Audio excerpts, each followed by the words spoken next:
Welcome back to Savvy Sex in 60 Seconds. I'm Dr. Jenni Schuyler, and this episode is brought to you by Adam and Eve. Today I'm going to discuss desire discrepancy.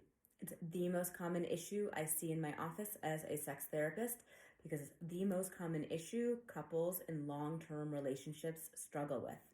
Two people inevitably don't have the same level of interest for sex. The function of testosterone is to increase our arousal and make it more accessible for us. So for the lower desire partner, who usually has less testosterone, they're left feeling like, I could take it or leave it. Hence we have our conflict. So how do we get on the same page to navigate this discrepancy when one person wants more sex than the other? There's 3 different pathways to think about. One is, I'll just force myself, obligation sex. A lot of people do this, and it's no good. We end up dreading sex and we end up not wanting to have it, so we end up being in a sexless relationship.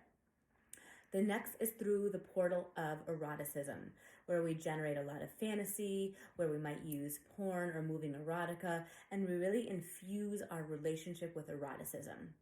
To do that, you have to be really comfortable with sex and really comfortable with each other, and it's not actually a very common pathway for a lot of couples. So the third one, which is the most common pathway and honestly the most accessible for us as busy couples, is an extension of connection.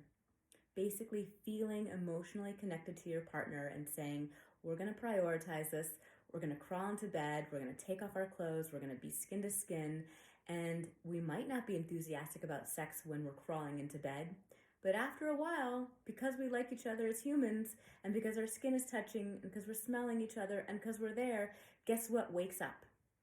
Our arousal.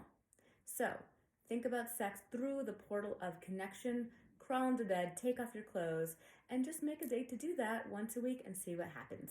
More on this later.